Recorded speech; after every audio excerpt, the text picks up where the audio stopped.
أما بعد فقد روي عن النبي صلى الله عليه وسلم قال من صام رمضان ثم أتبعه ستا من شوال ثم أتبعه ستا من شوال كان كصيام الدهر أو كما قال النبي صلى الله عليه وسلم.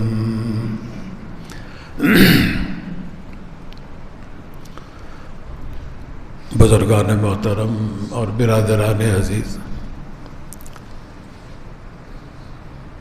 اس نشست میں آپ کی خدمت میں سرکار دو عالم صلی اللہ علیہ وسلم کا ایک ارشاد گرامی پیش کیا گیا،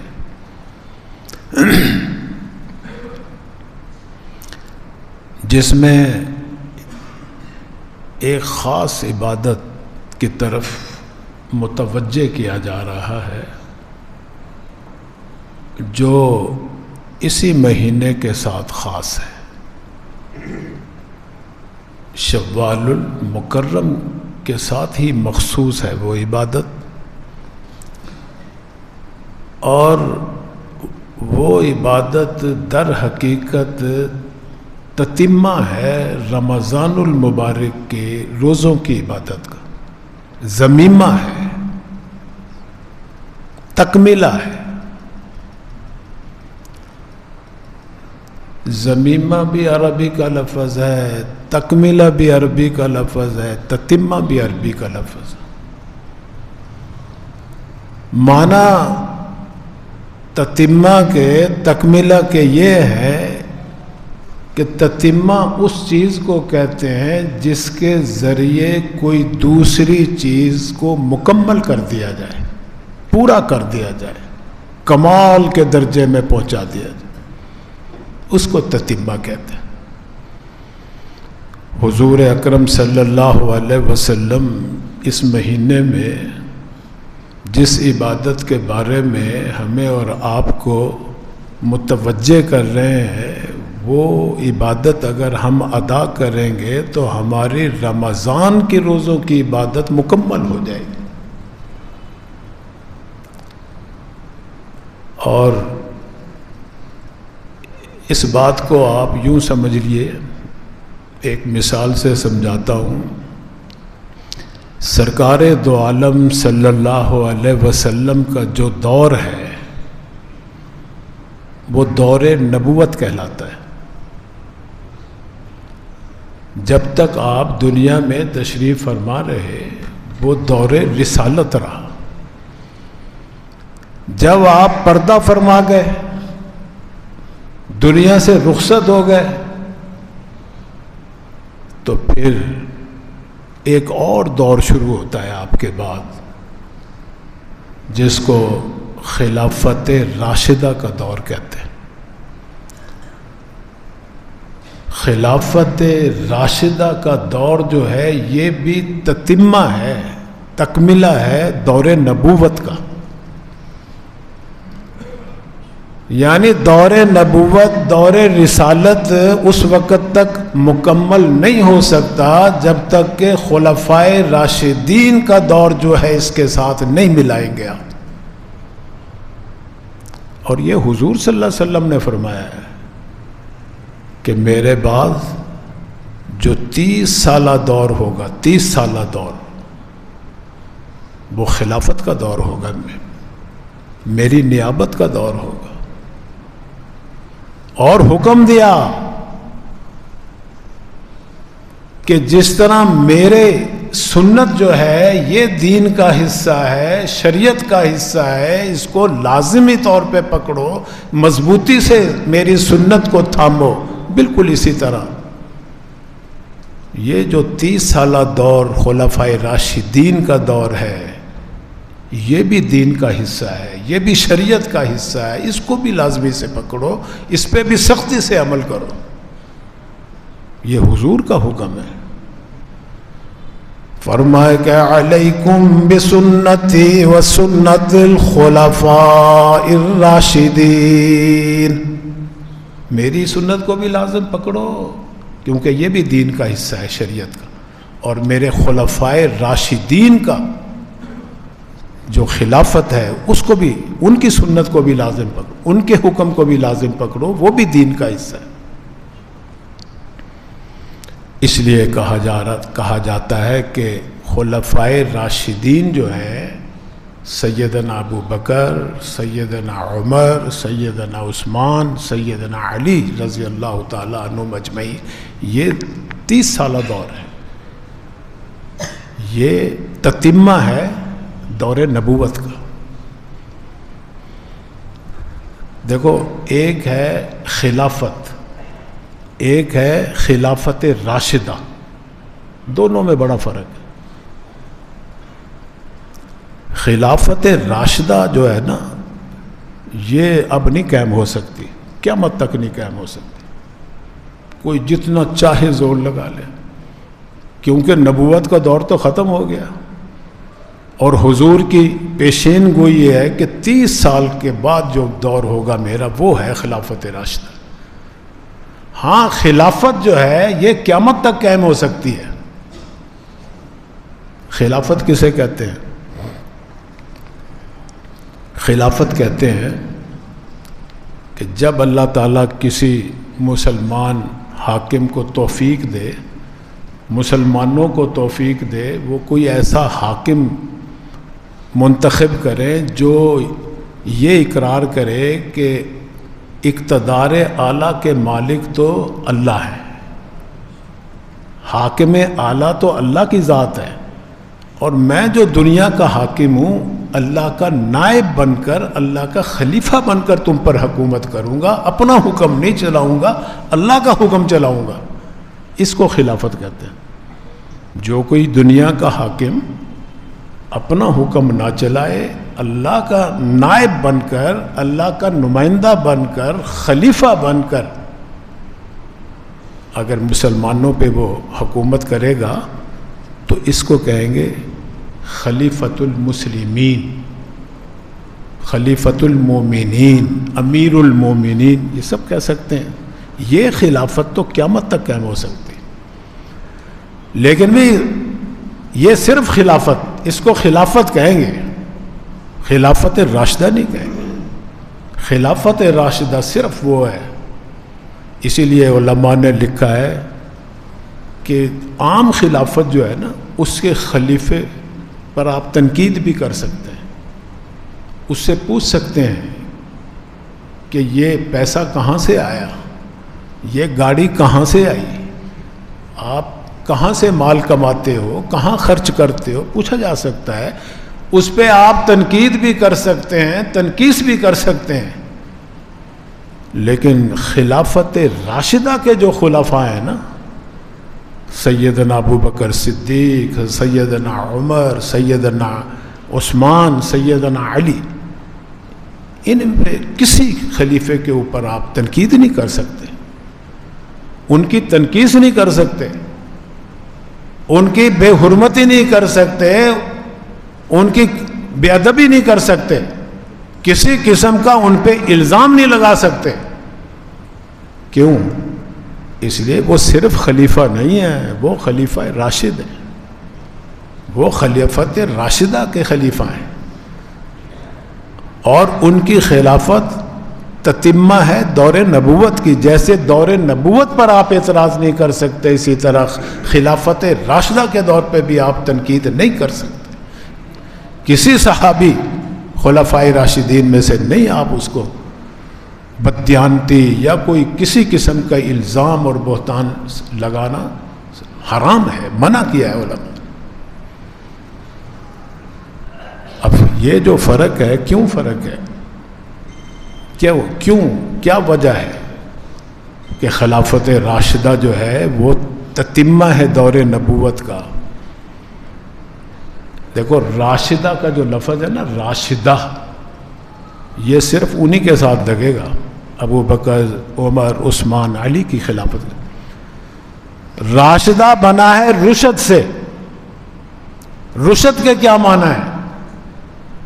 جب آپ رشد کے معنی سمجھ جاؤ گے نا، پھر خلافت راشدہ کی حقیقت بھی سمجھ جاؤ گے. پھر تمہیں پتہ چلے گا کہ واقعی خلافت راشدہ پہ ہم تنقید نہیں کر سکتے، انگلی نہیں اٹھا سکتے. اب رشد کے معنی قرآن کریم سے آپ سمجھیے. قرآن کریم میں ایک جگہ اللہ تعالیٰ ارشاد فرما رہے ہیں، فرمائے کہ وَابْتَلُوا الْيَتَامَى حَتَّى إِذَا بَلَغُوا النِّكَاحَ. وَابْتَلُوا، کیا ہے مسلمانوں، اگر تمہارے سرپرستی میں، تمہاری کفالت میں، تولیت میں، تمہاری نگرانی میں یتیم بچے ہوں اور ان کا کوئی سرمایہ بھی ہو، ان کا وراثت میں ملا ہو، مالک ہو، وہ پراپرٹی ہو، ان کی مال ہو، اموال ہو ان کے پاس، تو ان کی نگرانی کس کے ذمہ ہے؟ جو ان کا متولی بنایا جائے گا، جو ان کا سرپرست ہوگا. اس کو اللہ تعالیٰ حکم دے رہے ہیں کہ یہ جو مال ہے یتیموں کا، یہ کب حوالے کرنا ان بچوں کے. اللہ تعالیٰ فرما رہے ہیں ان کا تم امتحان لیتے رہو. یتیم بچی ہے تمہارے نگرانی میں، کوئی یتیم بچہ ہے، اس کی آزمائش کرتے رہو، امتحان لیتے رہو کہ انہیں نفع نقصان کی سینس پیدا ہو گئی، سمجھ آ گئی، شعور آ گیا. کیونکہ بعض بچے تو ایسے سٹیج پہ ہوتے ہیں بہت چھوٹے کہ انہیں کوئی تمیز نہیں ہوتی نفع نقصان کی. یتیم بچے ہیں آپ کی نگرانی میں، ان کے پاس اگر ہیرے کی انگوٹھی ہے، آپ انہیں بسکٹ دکھاؤ گے، وہ بسکٹ کھانے کے لیے لے لے گا، منہ میں ڈال لے گا. انگوٹھی تم لوگ انگوٹھی دے دے گا تمہیں، اسے پتہ ہی نہیں اس کی کیا ویلیو ہے، اس کی کیا قیمت ہے. اللہ تعالیٰ فرما رہے ہیں کہ یتیم بچہ ہے، بچی ہے، اس کو آزماتے رہو، پرکھتے رہو، امتحان لیتے رہو کہ نفع نقصان کی تمیز ان کے اندر آئی ہے یا نہیں آئی. نہیں آئی تو ابھی نہیں دینا، ان کے حوالے نہیں کرنا ان کے. پھر کب تک کرتے رہے؟ فرمائے کہ وَابْتَلُوا الْيَتَامَى حَتَّى إِذَا بَلَغُوا النِّكَاحَ. کرتے رہو، دیکھتے رہو، جانچتے رہو، جب یہ نکاح کی منزل تک پہنچ جائے. اذا بالغ النکاح، جب پہنچ جائے نکاح کی منزل تک، یعنی بالغ ہو جائے. لیکن ابھی بھی اللہ تعالیٰ یہ حکم نہیں دے رہے کہ بالغ ہو گئے تو ان کو دے دو، ان کے اموال سپرد کر دو ان کے. نہیں، فرمائے آزماتے رہو، دیکھتے رہو کتنی سمجھ آ گئی ان کے اندر، کتنی تمیز آ گئی نفع نقصان کے پہچان میں، پرکھنے میں. اس لیے کہ بالغ تو بچیاں تو آج کے دور میں 12-13 سال کی ہو جاتی ہیں، اور بچے لڑکے جو ہیں وہ 14-15 سال میں بالغ ہو جاتے ہیں. بعض لڑکے تو ابھی 9th میں ہوتے ہیں، 10th میں ہوتے ہیں، میٹرک میں ہی ہوتے ہیں تو بالغ ہو جاتے ہیں. ابھی آپ خود اندازہ لگاؤ، اس بچے کو کوئی اس کا باپ فیکٹری سنبھالے گا، دے گا اس کو؟ باپ کی فیکٹری ہے اور بچہ ابھی 10th میں، 9th میں ہے، 8th میں ہے، کوئی بھی اس بچے کو فیکٹری نہیں دے گا، کیونکہ ابھی وہ بالغ تو ہو گیا لیکن ابھی اس کا شعور بالغ نہیں ہوا، عقل نہیں پوری آئی، اس میں سمجھ بوجھ نہیں آئی، ابھی نفع نقصان کی تمیز نہیں کر سکتا وہ. اس لیے شریعت بھی، یہ قرآن بھی یہی کہہ رہا ہے کہ نہیں، ابھی نہیں سپرد کرنا اس کا. اس لیے یہ جو ہمارے ملک کے اندر یا دنیا کے اندر بالغ رائے دہی کی بنیاد پر الیکشن ہوتے ہیں، کہتے ہیں جی بالغ رائے دہی کی بنیاد، جو بالغ ہو جائے گا اسے ووٹ کا حق مل جائے گا. اب وہ بالغ تو بیچارہ اپنی پراپرٹی نہیں سنبھال سکتا، اپنی دکان نہیں سنبھال سکتا. 13-14 سال کا بچہ، 15-16 سال کا بچہ، وہ لڑکا جو اپنی دکان نہیں سنبھال سکتا، اپنا کاروبار نہیں سنبھال سکتا، اپنی فیکٹری نہیں چلا سکتا، کوئی دینے کو تیار نہیں اس کے بڑے اس کو، وہ ملک کیسے سنبھالے گا؟ کیسے صحیح فیصلہ کرے گا کہ اس کو ووٹ دینا چاہیے کہ نہیں دینا چاہیے؟ یہی وجہ ہے آج کل مسلمانوں کی تنزلی کا، زوال کا، کہ ہر کسی کو ووٹ کا حق ہے جی. جو خواہ سمجھ ہے، خواہ بوجھ ہے، خواہ نہیں ہے، فرق نفع نقصان کا فرق کرتا ہے یا نہیں کرتا، ووٹ کا حق ہے جی، اسے 2 ووٹ دے. یہ شریعت کے مزاج کے خلاف ہے ایسا الیکشن. بالغ رائے دہی کے بنیاد پر جو الیکشن ہوتا ہے، اسلام اس کی اجازت نہیں دیتا. اسلام میں ایسا الیکشن نہیں ہے.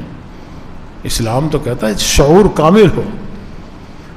قرآن کریم کی اسی آیت سے پتہ چلتا ہے کہ اللہ تعالیٰ فرما رہے ہیں جب بالغ بھی ہو جائے تو اس کا کاروبار، اس کے اموال، اس کی پراپرٹی، سرمایہ نہیں حوالے کرنا. یا اللہ پھر کب حوالے کرے؟ فرمائے کہ وَابْتَلُوا الْيَتَامَى حَتَّى إِذَا بَلَغُوا النِّكَاحَ فَإِنْ آنَسْتُم مِّنْهُمْ رُشْدًا. دیکھو رشد کا لفظ آیا یہاں. یہ سمجھانا چاہتا ہوں کہ رشد کے معنی کیا ہے، راشدہ کے معنی کیا ہے. اللہ تعالیٰ فرما رہے ہیں فَإِنْ آنَسْتُم، تم آزماتے رہو، امتحان لیتے رہو جب تمہیں محسوس ہو ان کے اندر رشد آ گیا. رشد کا کیا معنی ہے؟ یعنی ان کا شعور جو ہے، سمجھ بوجھ جو ہے، عقل جو ہے، وہ کمال کے درجے کو پہنچ گیا.